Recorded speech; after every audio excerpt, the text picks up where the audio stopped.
तो आइए हम नया टॉपिक पढ़ने वाले हैं। देखिए, ट्राइसेलुलर मेरिडियनल सर्कुलेशन मतलब त्रिकोशीय देशांतरीय वायु परिसंचरण, इसका क्या मतलब है। देखिए, ये बहुत अच्छे से आप सीख लीजिए, इसमें कई कॉन्सेप्ट आपके क्लियर हो जाते हैं।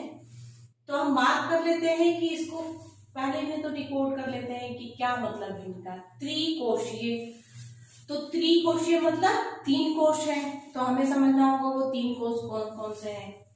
देशांतरीय मतलब लॉन्गिट्यूडनल, वायु परिसंचरण मतलब विंड का सर्कुलेशन। ऐसा क्यों होता है, इसका क्या इंपॉर्टेंस है। देखिए, सबसे पहले तो हम ये जान लेते हैं कि हम जिस क्षेत्र में रहते हैं वो क्या है, वो गर्म प्रदेश है। ट्रॉपिकल सब ट्रॉपिकल के बीच में हम लोग आते हैं। और ऊपर पोल की बात करें तो पोल पे क्या है, पोल पे आइस कैप्स है और बहुत ज्यादा ठंड है। तो अगर ये चीज ना चल रही होती, जिस चीज के बारे में पढ़ने वाले हैं, अगर ये चीज ना हो रही होती तो क्या होता, गर्म में रहने वाले लोग गर्मी से परेशान होते और ठंडक में रहने वाले ठंड से परेशान होते। तो इसको बराबर कौन कर रहा है, लाइफ अच्छे से जीने के लिए कंडीशन कौन बना रहा है, वो यही बना रही है। कैसे बना रही है, देखिए, पोल की ठंडी जो एयर है वो गर्म प्रदेशों में ला देती है, जिससे गर्मी उनकी कम हो जाती है, और गर्म प्रदेशों की जो गर्मी है वो ठंडे प्रदेशों में आ रही है, मतलब उनकी ठंडक कम हो जा रही है।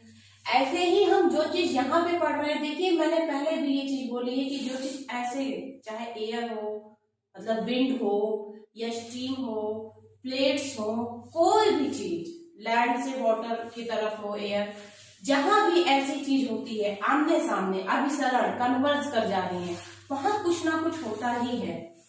अगर हम इसको ओशनोग्राफी में पढ़ना चाह रहे हैं तो कैसे पढ़ेंगे। देखिए, आप अलास्का कहाँ पे है, अलास्का बहुत ठंडी जगह पे है, लेकिन क्या वहां पे कुछ है नहीं, क्या लोग नहीं रहते हैं, है डेंसिटी थोड़ी कम है लेकिन रहते हैं। ग्रीनलैंड है, आइसलैंड है, वहां पे भी लोग रहते हैं, लेकिन कितना ज्यादा हाई लैटिट्यूड पे बसा हुआ है वो। तो वहां पे लाइफ को कैसे, मतलब अच्छा, गल्फ स्ट्रीम को यूरोप का ब्लैंकेट क्यों कहा जाता है, यही कारण है। देखिए, ये जितनी जगह की मैंने नाम ली है वहां पे कोई ना कोई वार्म करंट जरूर चलती है, जो कि वहां के टेम्परेचर को, जो बहुत ज्यादा माइनस में है या बहुत कम है, उसको थोड़ा सा और गर्म कर देती है, लाइफ को जीने के लिए अच्छी जगह, अच्छा एनवायरनमेंट को प्रस्तुत करती है। उसी रिप्रेजेंटेशन की वजह से हमें ध्यान देना चाहिए कि वो करंट, देखिए अलास्का करंट, अलास्का जब जाती है तो वो क्या है, वो गर्म है, तो वहां पे गर्मी बढ़ा देती है। ऐसे इरविंगर करंट जो वेस्टर्ली डिस्टर्बेंस की वजह से हम आगे बढ़ते हैं, रेनल करंट, वो सब यूरोप में गर्म गर्म जलदार है, वो भी यही काम करती है। आइसलैंड हुआ, ग्रीनलैंड हुआ, ये सारी चीजें, तो हम ऐसे ही इसकी भी बात कर रहे हैं। ये क्या कर रहा है, चीजों को बराबर कर रहा है। तो अब हम आगे की, ये तो हो गया इनका इंपॉर्टेंस। और वायु का सर्कुलेशन, इसलिए वायु का त्रिकोशीय देशांतरीय क्यों, क्योंकि एक लैटिट्यूड से लेकर लैटिट्यूड के साथ साथ वो आगे भी जाता है, तो वो लॉन्गिट्यूडनल वेव्स भी हो जाती हैं। हम तीन कोस की बात कर लेते हैं, कौन कौन सा है। देखिए, ये तीन कोस तीन तरीके से आप याद कर सकते हैं। कैसे, देखिए, ये पोलर जेट है, पोलर जेट जैसे नाम में ही लिखा है पोलर, बोल रहे ना पोलर, तो क्या है, यहाँ हाई प्रेशर है। अभी आप प्रेशर बेल्ट पहले आप पढ़ चुके हैं, लेकिन उसके बाद भी मैं यहाँ कोशिश कर रही हूँ कि आप लोग अगर नहीं कर पा रहे तो कर लीजिए। देखिए, सबसे पहले क्या होता है, हाई प्रेशर, है ना। हाई प्रेशर कहाँ होता है, अब तो आप समझ रहे होंगे, जहां पे टेम्परेचर लो है, टेम्परेचर लो है, हाई प्रेशर। और ये कौन सा हेमिस्फीयर है, मतलब कौन से गोलार्ध है, उत्तरी। उत्तरी में क्या होता है, हवा इधर से आ रही है तो अपने दाएं मुड़ जाएगी। देखिए, ऐसे ऐसे आई, ऐसे हवा आई, दाएं मुड़ गई, देख रहे हैं, ठीक है। अब हम एक बेल्ट के नीचे अपोजिट बेल्ट होती है, एक बेल्ट के नीचे अपोजिट बेल्ट होती है, तो यहां क्या होगा, लो प्रेशर। देखिए, फिर इसके नीचे अपोजिट क्या होगी, हाई प्रेशर, ऐसे आप लिख लीजिए। फिर इसके नीचे अपोजिट क्या होगी, लो प्रेशर। वो बात अलग है कि इसको शांत पेटी कहते हैं। ये तब की स्थिति है जब सूरज 21 मार्च और 22 सितंबर, जो भी मान लीजिए 22 सितंबर, 22 सितंबर को क्या होता है, जब सूरज 0 पे है, ठीक, विषुवत रेखा पर, तब की बात ये हो रही है। फिर लो प्रेशर के बाद देखिए हाई प्रेशर, फिर हाई प्रेशर के बाद लो प्रेशर, फिर हाई प्रेशर। मैंने सिखाने के लिए ऐसे बनाया है, आप सीख लीजिए इसको, बहुत जरूरी है सीखना। अब आप एयर को चला दीजिए, आपने यहाँ की एयर चलाना सीख ही लिया। अब देखिए यहाँ से हाई प्रेशर, यानी कि यहाँ से हवा ऊपर की तरफ जाएगी, तो ऊपर जाएगी ऐसे, अपने राइट मुड़ जाएगी। देखिए ऐसे चली, ऐसे मुड़ गई, ऐसे चली, ऐसे मुड़ गई, ठीक। अब ये हाई प्रेशर, यहां से भी हवा नीचे भी जाएगी, नीचे भी तो उतरेगी, तो ऊपर से नीचे की तरफ जा रही है, अपने राइट मुड़ जाएगी, राइट। ऐसे करके आप देख लीजिए, ठीक है, समझ रहे हैं। अब ये कौन सा है, 0 के नीचे देखिए साउथ हेमिस्फीयर आ गया, मतलब दक्षिणी गोलार्ध। अब दक्षिणी गोलार्ध में हम क्या करते हैं, हाई प्रेशर है, क्या करेगी, अपने बाएं मुड़ जाएगी, ये बायां है, लेफ्ट है, ठीक है, ऐसे जाएगी, ऐसे मुड़ जाएगी, ऐसे जाएगी, ऐसे मुड़ जाएगी, ठीक है। ऐसे इधर से देखिए ऊपर से हवा आ रही है, अपने बाएं मुड़ जाएगी।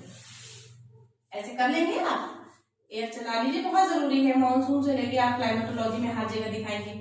अभी मैं आपको बताऊंगी कि कैसे वेस्टर्ली, कैसे SIT जेट मॉनसून का क्या क्या इफेक्ट डाल रहा है, कैसे जेट चलते हैं, सारी चीजें। तो ये पोलर जेट हो गया। पोलर जेट आपको पता हो गया कि हाई प्रेशर है, इसको क्या कहते हैं, इसको ईस्टर्ली भी बोलते हैं, कोल्ड ईस्टर्ली विंड।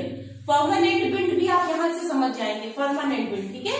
ये टेम्परेट जेट, टेम्परेट जेट मतलब वेस्टर्ली, वेस्टर्ली भी परमानेंट विंड है जो कि गर्म है, वेस्ट से चलती है। देख लीजिए यहाँ देखो अभिसरित हो रही है, देखिए, तो आप ऐसे करके भी याद कर सकते हैं, यहाँ अभिसरित हो रही है, यहाँ अभिसरित हो रही है। इसको क्या कहते हैं, पछुआ पवन, वेस्टर्ली, ठीक है। इसी को क्या कहते हैं, फेरल सेल। ये तो पोलर सेल था, ये क्या था, फेरल सेल। क्यों नाम इसका रखा गया, क्योंकि फेरल महोदय ने इसका पता लगाया था। ट्रॉपिकल जेट मतलब ये कौन से जेट है, उष्ण, ट्रॉपिकल, गरम जेट जिसको कहते हैं। ये कौन सा है, हैडली कोस्ट। इसका एक नाम और क्या है, ट्रेड विंड। हैडली कोस्ट ही देखिए मानसून के समय एक दूसरे में मिक्स हो जाता है, यही एक दूसरे से जुड़ जाते हैं। अभिसरित हो रहा है ना, तो हो जाएगा। तो ये तो हमने सीख ली कि क्या क्या इसका नाम है और कैसे कैसे डायरेक्शन में एयर चल रही है। आप इसको देख लीजिए, ये कब की कंडीशन है, स्टेट ऑफ इक्विनॉक्स, इक्विनॉक्स की स्थिति है, विषुवत की स्थिति जब 0 पे, मतलब भूमध्य रेखा पर, विषुवत रेखा पे सन रहता है, तब की कंडीशन है ये। हमारे जो विंड्स हैं ऐसे चलते हैं, ये 0 से आप डिवाइड ऊपर नीचे कर दीजिए 5 में, इसको सांत पेटी कहते हैं। फिर 30 से 35 आप 2-2 लाइन खींचेंगे, पहले इसको करने के बाद 2-2 लाइन खींचेंगे, 30 से 35 लिखेंगे, फिर 2 लाइन खींचेंगे, 50 से 60 फिर 2 लाइन खींचेंगे, ठीक है। उसके बाद आप यहाँ तो लो प्रेशर जानते ही, यहाँ भी हाई प्रेशर जानते हैं। फिर एक बेल्ट के नीचे दूसरी बेल्ट, फिर उसके नीचे दूसरी, अपोजिट 1 by 1 ऐसे करके, ठीक है, समझ रहे हैं। और एयर आप चला दीजिए। ये तो आपने सीख लिया पोलर जेट के नाम क्या क्या है, ठीक है, ईस्टर्ली और पोलर सेल, पोलर जेट, दूसरे का फेरल सेल, टेम्परेट जेट और वेस्टर्ली, ठीक है, तीसरे का हैडली सेल, ट्रॉपिकल जेट और ट्रेड विंड। देखिए इसमें एक चीज और जानना है आपको कि कौन कौन सी बेल्ट डायनामिक है और कौन कौन सी थर्मल। डायनामिक मतलब जो आपने कोरियालिस फोर्स पढ़ा होगा, कोरियालिस फोर्स की वजह से भी कार्य होता है, वो कोरियालिस फोर्स की वजह से जो काम करता है उस बेल्ट का नाम होता है गतिकीय बेल्ट, उसी की वजह से वो गति करता है। और थर्मल बेल्ट, थर्मल में गर्म की वजह से, मतलब ठंडी और गर्म की वजह से। तो ये हो गए, एक तो सीधे आप 0 पे याद रख लीजिए, विषुवत रेखा वो थर्मल है, और हाई प्रेशर ये सबसे ज्यादा हाई, सबसे ज्यादा लो, दोनों थर्मल है, बाकी क्या है, डायनामिक बेल्ट है। चलिए फिर आगे हम इसमें हवा चलाना और उतरना आपको सिखाने वाले हैं। देखिए कैसे, देखिए आप ऐसे बना लीजिए, पहले 0 फिर 5 के लिए 2 ऊपर नीचे रेखा, उसके बाद 2 लाइनें, ठीक, मैंने यही किया है। अब क्या किया, low pressure then high pressure, low pressure high pressure, फिर low pressure high pressure, low pressure high pressure, ये कर लिया। उसके बाद फिर से हम देख लेंगे, नॉर्थ हेमिस्फीयर में ऊपर से हवा आ रही है, हमारे दाएं मुड़ गई, ठीक है, और यहाँ से हमारे दाएं मुड़ गई। ऐसे करके हमने ये कर लिया। अब हम देखते हैं कि ये हवा उठती कैसे है। ये विंड चल रही है और ये जो ऊपर उठती हवा है ये उसका बदला हुआ रूप है। कैसे? जब कन्वेक्शनल करंट चलते हैं तो वहन तरंग के ऊपर तो हवा क्या होती है, जहां लो प्रेशर होता है, लैंड बहुत गर्म होती है, वहीं लो प्रेशर होता है, तो वहां की जो एयर होती है, एयर तो हॉरिजॉन्टल चलती है लेकिन जो वर्टिकल चल रही है वो एयर का बदला हुआ विक्षोभित रूप है, वो उसका ओरिजिनल रूप नहीं है। तो हम उसकी बात कर रहे हैं। ये विंड है और विंड ऊपर गर्म होकर पहुंचती कैसे है, अब हम आपको वो बताने वाले हैं। वो वर्टिकल होती है। देखिए जहां जहां लो प्रेशर है आप देख लीजिए, पहले लो प्रेशर, इसीलिए मैंने पहले अलग से ये बना दिया। देखिए लो प्रेशर, तो यहाँ पे क्या करेंगे, एयर को ऊपर कर दीजिए, मतलब क्या है, ये उठ रही है। यहाँ पे क्या कर रही है, एयर उठ रही है। अब यहाँ पे देखिए, यहाँ पे भी उठा दीजिए, लैंड से ऊपर की तरफ गर्म होके जा रही है, इसका ये मतलब है। यहाँ पे भी उठा दीजिए, उठ गई। अब आप देखिए कि ये उठ गई है, अब ये उतरेगी कहाँ, हमें पता है हाई प्रेशर में हवा उतरती है नीचे, हम उतार देंगे। देखिए ये वाली कहाँ उतरेगी, हाई प्रेशर, इसके नीचे भी हाई प्रेशर ही होगा, ठीक है, हाई प्रेशर। यहाँ पे भी ये लो प्रेशर है, कहाँ जाएगी, उतरेगी, एक यहाँ उतरेगी और एक इधर उतरेगी, देख रहे हैं ना।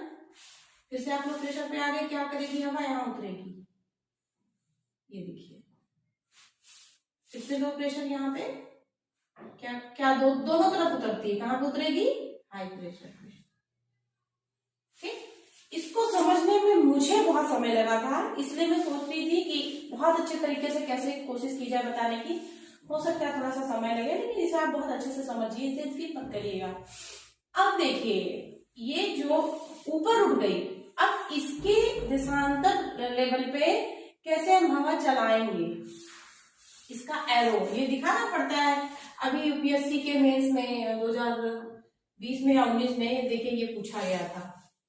2 लाइन का कॉन्सेप्ट है, बाकी आप बढ़ा के लिख सकते हैं, कैसे लिख सकते हैं वो भी मैं आपको चलिए बताना स्टार्ट कर देती हूँ। आप प्री कोर्स में पहले आप इसे एक्सप्लेन करेंगे, आप नहीं बता देंगे कि ये ठंडी है, ऊपर से आ रही है, पोल से आ रही है, इस लैटिट्यूड के बीच में बह रही है, इसका यहाँ पे अभिसरण होता है, किससे, टेम्परेट जेट से, इसको पोलर जेट भी कहते हैं, ठीक है, इसको पोलर सेल भी कहते हैं, जो भी नाम है दे दीजिए। फिर इसके बारे में एक्सप्लेन कर दीजिए, ये इसके और इसके बीच में बहती है, किसके, हाई प्रेशर सब ट्रॉपिकल, और इसके बीच में हाई प्रेशर के बीच मतलब पोलर, और सब ट्रॉपिकल के बीच में सब पोलर बहती है। इसको किस नाम से जानते हैं, किस लैटिट्यूड तक है, इसको टेम्परेट जेट भी कहते हैं, इसे वेस्टर्ली भी कहते हैं। इसका स्वभाव क्या होता है, ये गर्म होता है। इसे फेरल सेल के नाम से जानते हैं, क्यों जानते हैं, क्योंकि फेरल महोदय ने इनके बारे में बताया था। तो ये चीजें मैं आपको नहीं बताऊंगी, मैं चीजें समझा दे रही हूँ, कॉन्सेप्ट आपका क्लियर होगा, आपको खुद से आंसर राइटिंग करनी है अपनी लैंग्वेज में। तो ये सब चीजें करके आपके 2 से 2.5 पेज भर जाएंगे आसानी से। तो चलिए हम मेन चीज सीख लेते हैं जो समझ में नहीं आती है। हमें पता है कि हाई प्रेशर से हवा लो प्रेशर, अब हम हॉरिजॉन्टल की देखिए, वर्टिकल बात मैंने कर ली, ये वर्टिकल है, ये हॉरिजॉन्टल है। अब इसके कॉर्नर में कैसे चलेगी, यही पैटर्न आपको अपनाना है। देखिए हाई प्रेशर से हवा लो प्रेशर की ओर चलती है, तो हम यहाँ पे हैं किस बेल्ट पे, हाई प्रेशर, तो हवा किधर की तरफ जाएगी, लो प्रेशर की तरफ। ये देखिए गई ना लो प्रेशर की तरफ। अब हाई प्रेशर फिर पकड़िए, अभी मैंने लो प्रेशर आपको बोला था तो हवा उड़ाने के लिए, अब हवा चलाने के लिए आपको क्या करना, उड़ाने के लिए लो प्रेशर पे आइए और चलाने के लिए हाई प्रेशर पे आइए। देखिए हाई प्रेशर है, एक इधर चली जाएगी लो प्रेशर की तरफ, ठीक है, और एक हाई प्रेशर से इधर की तरफ लो, जिधर भी लो प्रेशर होगा उधर से इधर चला दीजिए, आप अपने आप ही कर लेंगे इसको। ये तो काम शांत पेटी है, लेकिन यहाँ पे भी एयर चलेगी, कैसे, ये देखिए हाई प्रेशर है, हाई प्रेशर से लो प्रेशर की ओर, ठीक। यहाँ पे आइए, लो प्रेशर है और यहाँ पे हाई प्रेशर है, हाई प्रेशर से लो प्रेशर की ओर। यहाँ से देखिए यहाँ पे हाई प्रेशर है, तो यहाँ से लो प्रेशर की ओर। अब आप देखिए हवाएं कहाँ कहाँ अपसरित हो रही, कहाँ कहाँ अभिसरित हो रही। अपसरण का मतलब होता है डाइवर्जेंस, ऐसे आई ऐसे अपोजिट डायरेक्शन में चली गई, वही प्लेट में जो आप पढ़ते हैं वही अपसरण की बात हो रही है। देखिए हवा अपसरण कहाँ होता है? जहाँ पे लो प्रेशर होता है, वायु गर्म होती ऊपर उठती है, एक हाई प्रेशर पे गिरती है, एक लैटिट्यूड पे, दूसरे लैटिट्यूड पे हाई प्रेशर पे गिरती है। इसके दोनों तरफ हाई प्रेशर है, देखिए। तो यहाँ से उठी, इधर गिर गई, इधर गिर गई, फिर ऐसे इधर उठी, इधर गिर गई, इधर गिर गई। ठीक है, देख रहे हैं। अब ये हाई प्रेशर से इधर को चल दी। आप अपने आप देख सकते हैं कौन कौन सी हवा कहाँ कहाँ अपसरित हो रही। देखिए, अपसरित हो रही है, अपसरित हो रही, अपसरित हो रही है।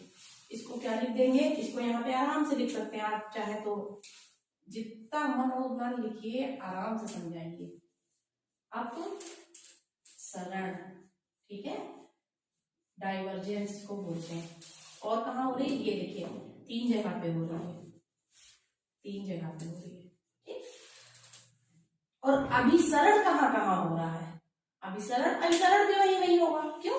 ये देखिए, ये और ये अभिसरण, ये और ये अभिसरण, ये और ये अभिसरण। जहां जहां हवाओं का अभिसरण होगा वहां कुछ ना कुछ होगा। देखिए, ये वाली पॉइंट क्या है? यही से मैं आपको बताने वाली हूं। फ्रंटल जो साइक्लोन होते हैं, टेम्परेट साइक्लोन होते हैं। ये वाली बीच की लाइन आप पकड़ लीजिए। बीच की लाइन कौन सी हो गई? 55। ये कौन सी लाइन है? वातावरण यही बनते हैं, फ्रंट यहीं पे बनते हैं। जो वातावरीय चक्रवात होते हैं, जिसको एक्स्ट्रा ट्रॉपिकल बोलते हैं, इसके ऊपर, मतलब ये वाले। तो यहाँ किसकी वजह से हो रहा है? इन हवाओं का, मैंने कहा ना, हवाएं वही होती है जो हॉरिजॉन्टली चलती, क्षैतिज रूप से। इनका अभिसरण हो रहा है। तो यहाँ पे क्या होगा? जब भी गर्म और ठंडी वायु मिलेगी, ठंडी और गर्म जलधारा मिलेगी, सब जगह वही बात है, एक ही बात है। ये अगर टकराएंगे आपस में, बड़े बड़े साइक्लोन आएंगे, टेम्परेट साइक्लोन, फ्रंटोजेनेसिस जिसको आप जानते हैं, फ्रंट्स, ठीक है, शीतोष्ण चक्रवात, इसी को कहते हैं टेम्परेट साइक्लोन। अब कहाँ हो रहा है? यहाँ नहीं हो रहा, यहाँ नहीं हो रहा, देखिए यहाँ हो रहा है। ये फिर आप समझ रहे होंगे, आपने इसको शीतोष्ण चक्रवात कह दिया, तो ये क्या हो गया? ट्रॉपिकल, मतलब उष्णकटिबंधीय चक्रवात। आप लैटिट्यूड से लैटिट्यूड देख सकते हैं, कहाँ ज्यादा से ज्यादा 30 तक, मतलब 30 तक तो नहीं आएगा, 25 तक। ये आप यहीं से समझ लेंगे, इसमें रखने वाली जैसी कोई चीज नहीं होती। फिर वही टेम्परेट साइक्लोन, हेडली को उसका मिलना। अब आप यहाँ से SIT से भी पढ़ेंगे। जब हमारा सन 22 दिसंबर को मकर रेखा पे चमकता है, आपने इतना अगर कर लिया तो मैं उससे आगे की बात करती हूँ। ये वो वाली कंडीशन है जब सूरज इक्वेटर पर होता है, बाकी ये प्रेशर बेल्ट शिफ्ट होते रहते हैं। नहीं तो देखिए, ये जो चीज है 40, नॉर्मली 40 से बहती है वेस्टर्ली, इसको 40 भी बोलते हैं। ठीक है, तो इतना आपने हवा चलाना सीख लिया, ये कर लिया। चलिए हम आगे इसका नेक्स्ट टॉपिक, चलिए अब हम नेक्स्ट टॉपिक ले लेते हैं, वेस्टर्ली डिस्टर्बेंस और लौटता हुआ मानसून, रिट्रीवल और मानसून, जो कि शीतकालीन मानसून के नाम से जाना जाता है, और SITCZ के नाम से। तो पहले हम ये स्टार्ट कर लेते हैं कि आखिर वेस्टर्ली डिस्टर्बेंस क्यों कहा जाता है। डिस्टर्बेंस का मतलब क्या होता है? डिस्टर्ब कर देना, मतलब जो चीज है प्रेजेंट टाइम में, नॉर्मल टाइम में, उसको बदल देना, उलट देना। तो यही चीज है कि जो कंडीशन होती है वो पलट देती है। कैसे? हमने मॉनसून में पढ़ा था कि हमारे यहाँ 2 प्रकार की मॉनसून है, एक तो शीतकालीन मानसून और दूसरा ग्रीष्मकालीन। हम ये भी जानते हैं कि शीतकालीन मानसून आते आते ये जो होता है ये वीक हो जाता है, और हमारा जो विंटर है वो ड्राई है, मतलब बारिश नहीं होती है। हमारे यहाँ नॉर्मली बारिश कब होती है? गर्मियों में। जब बारिश ही नहीं है तो बारिश हो कहाँ से रही है ठंडक में? चाहे वो 10 दिन के लिए हो, चाहे 2 दिन के लिए हो, लेकिन बारिश तो हो रही है ना। कैसे भाई? ठंडक में जब हाई प्रेशर है तो लो प्रेशर की कंडीशन कैसे बन गई? नीचे बैठती हुई जो एयर होती है वो बारिश नहीं कराती है, तो हमारे ठंडक में वायु नीचे बैठ रही है, कैसे बारिश करा रही है? आखिर ये उल्टा क्यों हो रहा है? तो उसी चीज को पलट देती है क्या? वेस्टर्ली जो आ रही है। कैसे? आइए हम देखते हैं। इसीलिए उसे वेस्टर्ली डिस्टर्बेंस के नाम से, पश्चिमी विक्षोभ, पछुआ पवनें जो होती हैं वो ऐसा कर देती हैं। यहाँ पे शीतकालीन मानसून और पछुआ विक्षोभ से कोई रिलेशन नहीं है, ठीक है, हम समझ रहे हैं। इसीलिए ये दोनों टॉपिक मैंने एक साथ लिया है। हमने मानसून में पढ़ लिया था, जो उसका रियल ग्रीष्मकालीन मानसून है, समर मानसून, वो मैंने बता दिया था। जब सितंबर आता है देखिए हमारे यहाँ जुलाई अगस्त सितंबर तक थोड़ी बहुत बारिश होती है। क्यों? क्योंकि उसके पास जितनी जितनी एनर्जी है, एनर्जी के हिसाब से बारिश कराती चली जाती है, एनर्जी वीक हो जाती है। जब एनर्जी वीक हो जाती है तो उसके पास ना तो उतनी ह्यूमिडिटी रहती है, ना ही उतना टेम्परेचर रहता है। टेम्परेचर क्यों नहीं रहता है? टेम्परेचर इसलिए नहीं रहता है क्योंकि आते आते लौटते लौटते ये क्या आ गया? सितंबर। तो हमारे यहाँ जो शीतकालीन मानसून है वो सितंबर ही है बस। 15 से 20 सितंबर इसका मैक्सिमम टाइम है। इसके बाद होने वाली बारिश जो है वो शीतकालीन मानसून नहीं है, वो मानसून के अंतर्गत नहीं आती है, वो पछुआ विक्षोभ के अंतर्गत आती है। तो हम जानते हैं कि देखिए सितंबर में सन यहां से जा चुका है, मतलब कि कर्क रेखा पे नहीं है, वो यहाँ आ चुका है। यहां से यहाँ की उसने ट्रैवलिंग कर ली है। तो क्या हमारी जो लैंड होगी अब क्या होगी? धीरे धीरे इन कंपैरिजन पहले के हाई प्रेशर में हो जाएगी। अब यहाँ हाई प्रेशर है, तो जब यहाँ पे हाई प्रेशर हो जाएगा तो पवने तो अपने रूल को फॉलो करेंगी। तो क्या करेंगी? वो लो प्रेशर को पकड़ने की कोशिश करेंगी, है ना? किससे अट्रैक्ट होगी? लो प्रेशर से। लो प्रेशर कहाँ है? यहाँ। शीतकालीन मानसून एक्चुअली हम लोगों के लिए है ही नहीं, वो तो ऑस्ट्रेलिया के लिए है। क्योंकि 22 दिसंबर के आसपास सन कहाँ पे चमक रहा है? ऑस्ट्रेलिया में, मकर रेखा पे। तो ये कहाँ जाएगी? ये वहीं तो जाएगी। और हमने शिफ्टिंग ऑफ प्रेशर बेल्ट पढ़ा है, ये मैंने देखिए बना दिया है। 22 दिसंबर का जो शिफ्ट हो रहा है, यहाँ पे देखिए ये चीज 5-5 बढ़ रही है नीचे की तरफ। क्यों? क्योंकि सन यहाँ है। जिनके पास होगा वो बढ़ जाएगा और जिनके पास नहीं है वो 5-5 घट जाएंगे। भाई बराबर डिस्ट्रीब्यूशन होगा ना। तो ये हाई प्रेशर से चल रही है किधर की तरफ? लो प्रेशर की तरफ। लो प्रेशर की तरफ, ठीक है। यहीं पे देखिए क्यों कहते हैं कि जाड़े में जो हमारा लौटता हुआ मानसून है ये कहाँ पे बारिश कराता है? अब आप समझेंगे लौटता हुआ जो मानसून है कोरोमंडल तट पे ही बारिश क्यों कराता है। देखिए जब ये यहां से चलेगा तो ऐसा तो है नहीं कि ये बिल्कुल जीरो पे है, इसके पास कोई एनर्जी नहीं है, पहले के कंपैरिजन में नहीं है। और ये जो लैंड से चल रही है उनके पास तो बिल्कुल नहीं है। वो क्या गिराएंगी? सूखी हुई चीज में क्या होगी? डस्ट पार्टिकल होंगे। गीली तो टॉवल को आप अगर करें तो वाटर निकलेगा, लेकिन सूखी टॉवल को क्या करेंगे? वाटर नहीं निकलेगा।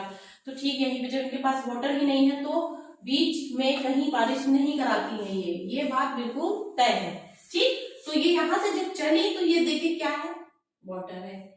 बे ऑफ बंगाल से ये पानी लेती हैं और सितंबर में इतनी भी मतलब ठंडक नहीं आ गई है कि उनके पास कोई भी एनर्जी ही ना बचे। तो यहाँ से थोड़ी बहुत बारिश लेती हैं और आते आते यहाँ टकराती हैं। यही कोरोमंडल तक है, इसलिए यहाँ पे ये बारिश हो जाती है। ये किसकी पहचान है? मेडिटेरेनियन क्लाइमेट की। क्या होता है? वहां जाड़ों में बारिश होती है। तो हमारा इंडिया इतना बढ़िया है कि हर तरीके के वर्ल्ड के सारे क्लाइमेट यहाँ मिल जाते हैं। आप धीरे धीरे पढ़ेंगे सब समझ जाएंगे। यहाँ बारिश करा के अब क्या जाएगी? जब यहाँ बारिश करा देगी तो इसके पास इतनी एनर्जी तो थी नहीं कि मिड कॉन्टिनेंट में आके भी बारिश कराए। थोड़ी बहुत एनर्जी थी, टकरा के यहाँ दे दी, फिर यहाँ ड्राई हो गई और अपने रूल को फॉलो करते हुए आगे बढ़ जाएगी। अब आगे बढ़ जाएगी तो SITZ यहां से देखिए लेफ्ट मुड़ गई।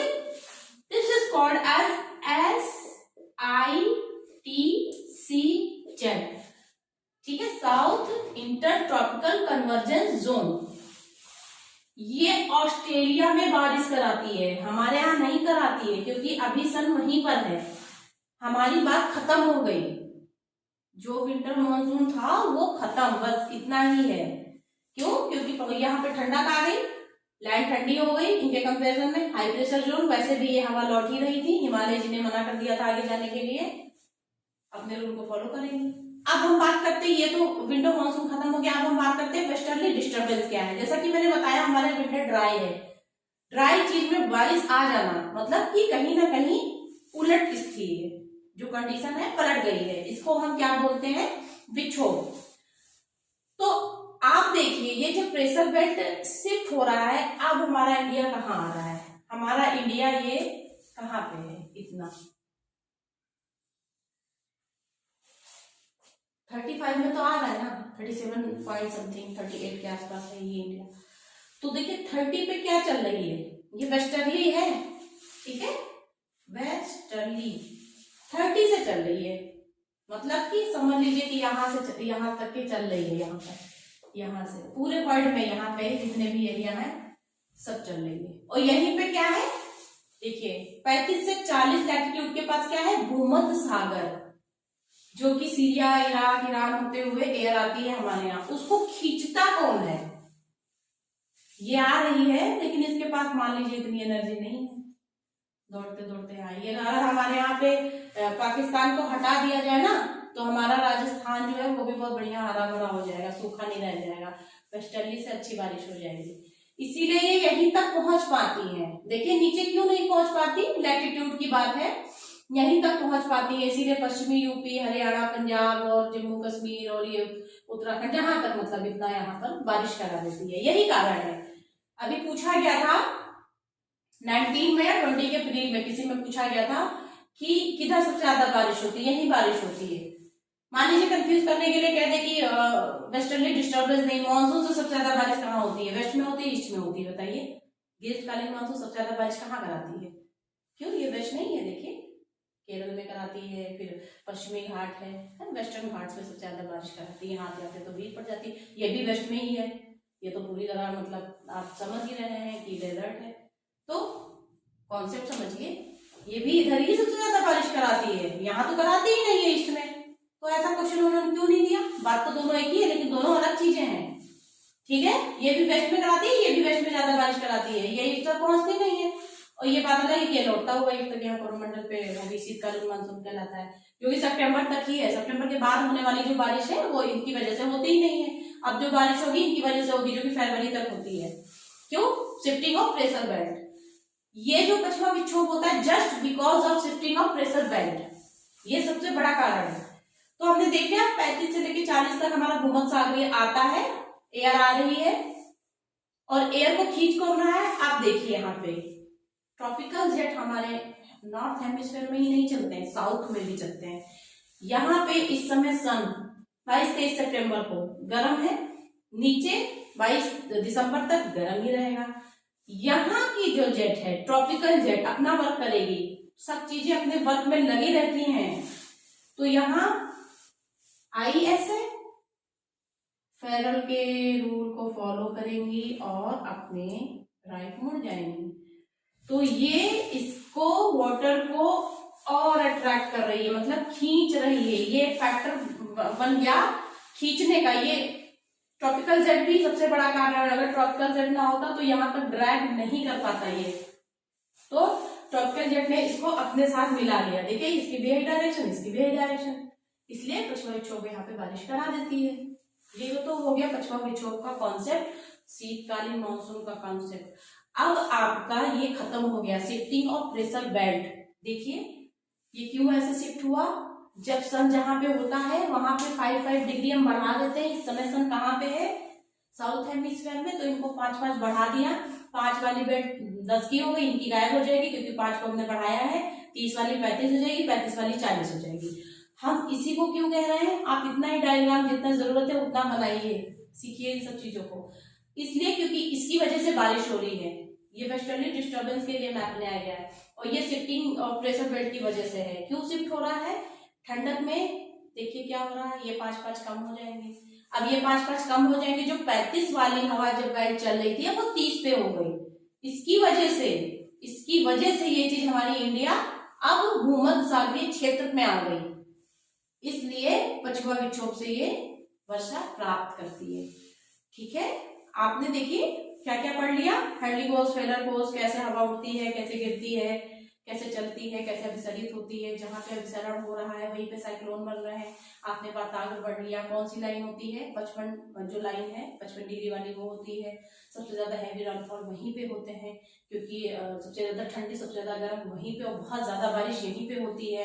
तो हम वो सब आगे ऑप्शनल, ये ऑप्शनल का ही है, अगर टॉपिक लेंगे फ्रंटोजेनेसिस का, वातावरण जनन का, तो मैं बढ़ाऊंगी उसको आगे। तो चलिए इतनी बात कर लेते हैं, आई होप आपको समझ में आया होगा, और अगर आपको समझ में चैनल आ रहा है तो सब्सक्राइब करिए और लगातार पढ़ाई करते रहिए।